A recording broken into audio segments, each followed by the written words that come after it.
Հրապարակ թերթը հայտնել է, թե իրենց տեղեկություններով ԱՄՆ-ից մեծ պատվիրակություն է ժամանել փոխնախագահ Ջեյ Դի Վենսի Հայաստան այցը նախապատրաստելու համար։ Ըստ թերթի, պատվիրակությունը տեղավորվել է Armenia Marriott հյուրանոցում։ Նրանք զբաղեցրել են մի ամբողջ հարկ տասնյակ սենյակներով, որտեղ միայն սեղաններն ու աթոռներն են մնացել որպես կահույք։ Մնացած իրերը հեռացվել են։ Թերթը նշել է, որ հյուրանոցի անձնակազմին արգելվում է մնալ այդ հարկում։ Հյուրերը քնում են հյուրանոցի մեկ այլ հատվածում։ Պատվիրակությունը ժամանել է 2 շաբաթով։ Վենսը, ինչպես սպասվում է, Հայաստան կժամանի փետրվարի 9-ին եւ կմեկնի Ադրբեջան հաջորդ օրը։ Ավելի վաղ ԱՄՆ նախագահ Դոնալդ Թրամփը հայտնել էր, որ Ջեյ Դի Վենսը կայցելի Հայաստան, հետո Ադրբեջան խաղաղության օրակարգին եւ թրիփին վերաբերող հարցերը քննարկելու նպատակով։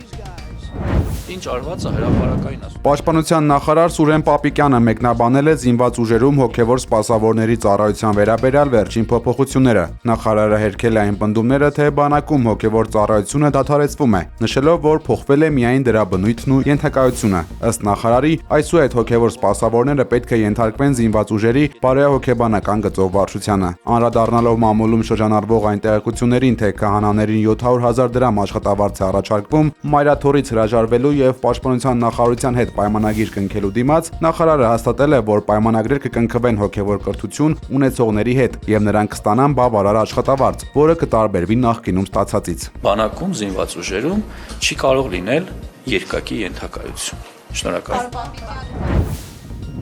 Արամայիս Թախմազյանը, նախկին տեր Թադե Քահանա եւ Ստեփան Ասատրյանը, նախկին տեր Արամ Քահանա Ասատրյանը հայցադիմումներ են ներկայացրել Արմավիրի մարզի ընդհանուր իրավասության դատարան ընդդեմ հայաստանյաց առաքելական Սուրբ եկեղեցու։ Նրանք պահանջում են անվավեր ճանաչել ամենայն հայոց կաթողիկոսի տնօրինությունները եւ իրենց վերականգնել հոգեվոր հովվի պաշտոնում։ Հունվարի 31-ին անգլերեն առարկայի միասնական քննությանը մասնակցած դիմորդների համար գնահատման եւ թեստավորման կենտրոնը մարտի 1-ին կազմակերպում է լրացուցիչ քննություն, հայտնել է ԿԳՄՍ նախարարությունը։ Հայտագրվելու համար դիմորդները պետք է մուտք գործեն Դիմորտ.am կայքի իրենց անձնական էջ եւ սեղմելով վերահանձնել կոճակը ներկայացնեն լրացուցիչ քննությանը մասնակցելու հայտ։ Գնահատման եւ թեստավորման կենտրոնը դիմորդի էլեկտրոնային հասցեին կուղարկի վերահանձմանը մասնակցելու հաստատումը, իսկ քննությունից 3 օր առաջ դիմորդն էլեկտրոնային փոստի միջոցով կստանա անցաթուղթը, որտեղ նշված կլինեն քննության վայրը եւ ժամը։ Հայտագրման գործընթացը կսկսվի փետրվարի 8-ին ժամը 12-ին եւ կավարտվի փետրվարի 12-ին ժամը 23-ին։ Նախկինում դիմորդի ներկայացված բոլոր տվյալները պահպանված են համակարգում եւ դրանք կրկնակի ներկայացնելու անհրաժեշտություն չկա։ Լրացուցիչ քննության արդյունքների ամփոփումից հետո ընդունելության մրցույթի համար կպահպանվի առավել բարձր միավորը։ Ռոսիա տոնավաճառի աշխատակիցները դեռևս 4-ից 5 ամիս կաշխատեն իրենց տաղավարներում։ Սպուտնիկ Արմենիային տոնավաճառի աշխատակիցներից մեկը հայտնել է, որ իրենց այդ որոշումն են տեղեկացրել։ 3 վաճառականներն ակցիա էին անում, պահանջելով, որ վերանորոգումից հետո տաղավարները կրկին տրամադրեն իրենց եւ 1 տարի ժամանակ տան, որպեսզի կարողանան իրացնել ներկրված ապրանքները։ Տոնավաճառն արդեն բնականon աշխատում է, սակայն հայտնել են, որ 4-ից 5 ամսից այն վերանորոգվելու է, որից հետո մոլերի ձևաչափով է լինելու, բայց խոստացել են, որ վաճառականներին նույնպես այդ տարածքում կտրամադրեն տաղավարներ։ Հոնդա Մակնիշի մեքենայի վարորդը Հանրապետության հրապարակից դեպի Տիգրան Մեծի պողոտա խաչմերուկում դուրս է եկել երթևեկելի հատվածից հարվածել կայանված սպիտակ Տոյոտային, այնուհետև լուսացույցին ու գլխի վայր շրջվել։ Սպուտնիկ Արմենիայի մեր գործընկերը ֆիքսել է կողաշրջված մեքենայի կադրերը։ Շտապօգնության բրիգադը վարորդին տեղափոխել է հիվանդանոց։ Պարզվել է, որ վարորդը գերազանցել է թույլատրելի արագությունը եւ չի կարողացել կառավարել ընթացքը։ Փետրվարի 6-ին նախատեսված ԱՄՆ-Իրան բանակցությունների նպատակը տարածաշրջանում մեծ պատերազմից խուսափելն է, սակայն կողմերը դեռ չեն համաձայնեցրել անգամ քննարկվելիք թեմաները, գրել է ռուսական BBC-ն։ Իրանը պատրաստ է խոսել միայն իր միջուկային ծրագրի մասին։ ԱՄՆ-ն ընդհակառակը պահանջում է զիջումներ նաև այլ հարցերում։ Դրանք վերաբերում են Իրանի հրթիռային զինանոցին եւ տարածաշրջանային խմբավորումներին աջակցելուն։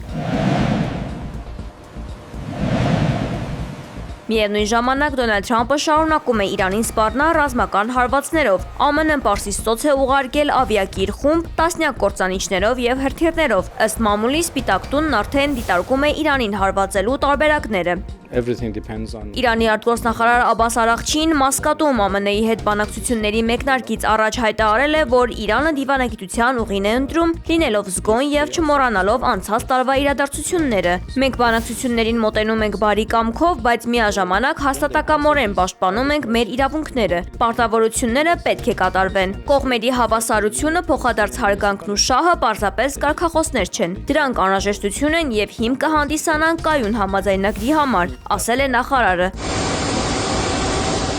Արաղչին արդեն ժամանել է Օման ԱՄՆ-ի հետ բանակցելու։ President Trump will be the ultimate decider of any policy changes. Ավելի վաղ Սպիտակ տան խոսնակը հայտնել էր, որ հանդիպմանը կմեկնի Թրամփի հատուկ բանագնաց Սթիվ Ուիթքոֆը։ Այս ամենի ֆոնին տեղական ֆարսը հայտնել է, որ Իրանը տեղակայել է հեռահար բալիստիկ հրթիռ։ 13 մետր երկարությամբ Խորամշահր 4 հրթիռի հեռահարությունը մինչև 2000 կիլոմետր է։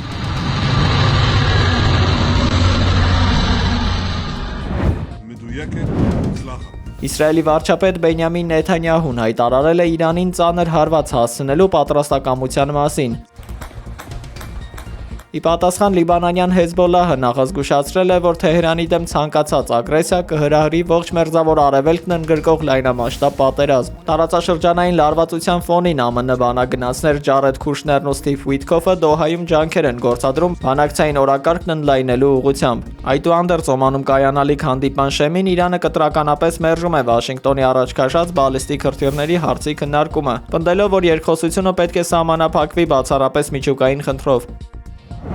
Et l'objet principal de mes déplacements successifs. Ֆրանսիայի արտգործնախարար Ժան-Նոել Բարոն այցելել է Իրաք, որտեղ բանակցություններ կվարի ինչպես Բաղդադի կենտրոնական իշխանությունների, այնպես էլ Էրբիլի Քուրդիստանի տարածաշրջանի կառավարության ղեկավարության հետ։ Իրաքյան այցի օրակարգում առանցքային են անվտանգային գործակցության ամրապնդումը, ահաբեկչության դեմ պայքարի շարունակությունն ու տեղի բանտերում պահվող ֆրանսիական ցանկմամբ զինյալների ճակատագրին առնչվող զգայուն հարցերը։ Մինչ այդ Դամասկոսում կայացած հանդիպմանը նախարարը վերահաստատել էր Փարիզի հանձնառությունը հանդես գալ քրդերի իրավունքների երաշխավոր եւ սատարել նորաստեղծ սիրիական պետության քաղաքական կառուցվածքում նրանց լիարժեք ներգրավմանը։ Դիվանագիտական այս առաքելությունը կեզրափակվի Բեյրութում, որտեղ կքննարկվեն Հեզբոլլահի զինաթափման եւ լիբանանյան բանակին սատարող միջազգային համաժողովի նախապատրաստական աշխատանքները։